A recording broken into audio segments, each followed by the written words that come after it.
Nesse vídeo eu vou contar para vocês a história da Guerra de Troia.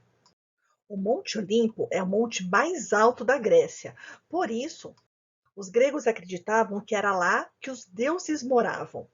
Então, diz a lenda, e aí eu preciso falar um negócio para vocês. Cada lugar que a gente vai procurar a lenda conta de uma maneira um pouquinho diferente, porque essas lendas elas eram passadas oralmente, de geração em geração. Cada cidade grega registrou essa lenda de uma maneira diferente. Então existem várias versões distintas. Eu vou contar para vocês a versão que eu conheço e que eu gosto mais. Então, diz a lenda que estava acontecendo uma festa no Olimpo. Todos os deuses foram convidados, todos menos Eris, a deusa da discórdia. Discórdia significa confusão, briga.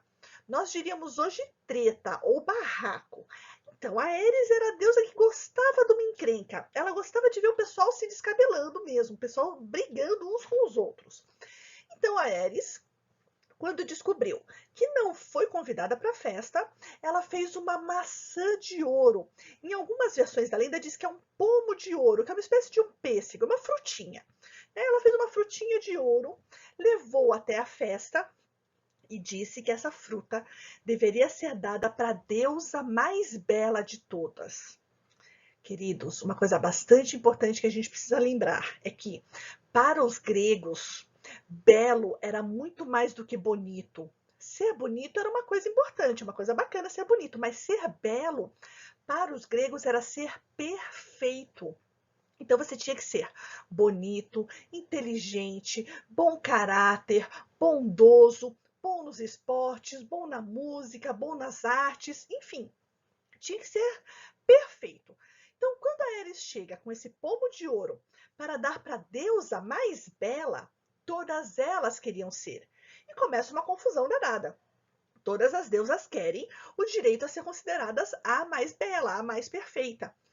Para acabar com a bagunça, com a confusão, Zeus propõe uma eleição.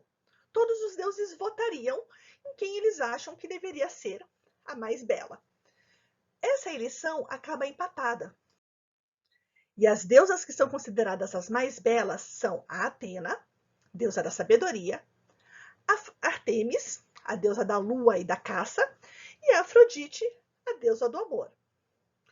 Para desempatar, já que os deuses já tinham escolhido a sua preferida, não teria mais como fazer uma outra eleição. Então, eles acharam por bem convidar um mortal, uma pessoa comum.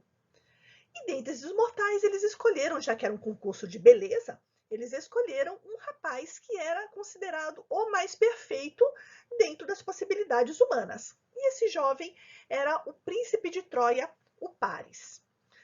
Quando Paris chegou até o Olimpo para escolher qual deus ele preferiria, né, qual deus ele considerava a mais bela de todas, a deusa Atena ofereceu para ele sabedoria infinita.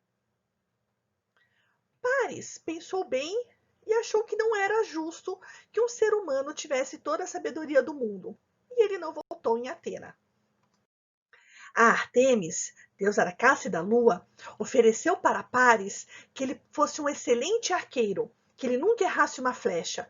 Porém, acabamos de falar que o Paris era considerado o mais belo entre os humanos. Ele já era um excelente arqueiro, então ele não precisava mais do que ele já tinha. Então, ele não escolheu a Artemis. E, por fim, a Afrodite, deusa do amor, ofereceu para Paris o amor da mulher mais bela do mundo.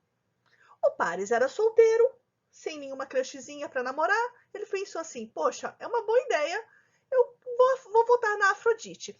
Portanto, a Afrodite é deusa do amor e da beleza, porque o Paris escolheu ela.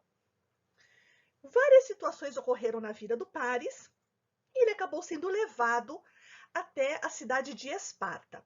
Em Esparta, ele conheceu Helena, que era a mulher mais bela do mundo naquela época. Imediatamente ele se apaixonou.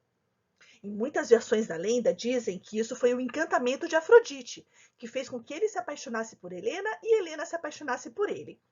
Os dois se apaixonaram perdidamente e foram embora para a Troia, casa de Paris. A Helena foi embora com ele. Porém, precisamos falar uma coisa bastante importante. A Helena era casada. Quando seu marido, o rei de Esparta, Menelau, chegou em casa e descobriu que a sua esposa tinha fugido com o rapaz troiano, ele ficou tão furioso que reuniu seus amigos, reis de outras cidades, para reunir as suas tropas. Ele organizou uma gigantesca frota de soldados de todas as cidades gregas para ir até Troia para buscar Helena. Ao chegar em Troia, a cidade era murada, bem protegida. Então começa um cerco. E esse cerco é a Guerra de Troia. Essa guerra dura 10 anos. Ao longo da guerra, os deuses interferem, os deuses participam, vários heróis participam, ocorrem várias batalhas, feitos heróicos, feitos não tão heróicos assim, algumas traições. De uma maneira ou de outra, essa guerra vai se enrolando por 10 anos. Até que o Odisseu, que é um desses heróis dessa guerra, recebe um conselho da deusa Atena. Lembrem que a deusa Atena é a deusa da sabedoria. E ela dá um conselho para ele: construir um enorme cavalo e oferecer como presente para os troianos. Só que esse cavalo tinha um recheio perigoso. Estava cheio de soldados dentro. O cavalo foi deixado nas portas da cidade de Troia. E os troianos aceitaram como um presente de paz, porque os troianos adoravam Poseidon, o deus do mar. E o cavalo é um símbolo do Poseidon, é um símbolo da cidade de Troia. Então, quando eles aceitaram esse cavalo, colocaram a estátua do cavalo para dentro da cidade, eles festejaram, acharam realmente que a guerra tinha acabado. Então, festejaram, dançaram, beberam, comeram, fizeram festas e foram dormir. No meio da noite, de dentro desse cavalo, saíram os soldados e incendiaram a cidade. Saíram atacando e matando todo mundo que eles vissem pela frente. Por essa estratégia genial, a deusa Atena não é apenas a deusa da sabedoria, ela é também a deusa da estratégia militar. A cidade de Troia foi arrasada, destruída. E essa história está contada num importante livro grego do poeta Homero, chamado Ilíada. Outra história do Homero, que também é bastante importante, é chamada de Odisseia. A Odisseia conta o retorno do Odisseu para casa. Como o Odisseu construiu um cavalo, seguindo a sugestão de Atena, ele ofendeu Poseidon. E a sua volta para casa é repleta de aventuras, porque o deus do mar não quer deixar que Poseidon volte para casa. E uma outra história também relacionada com a Guerra de Troia é a história do herói Enéas. Só que essa história tem relação com a fundação de Roma, então fica para outra vez.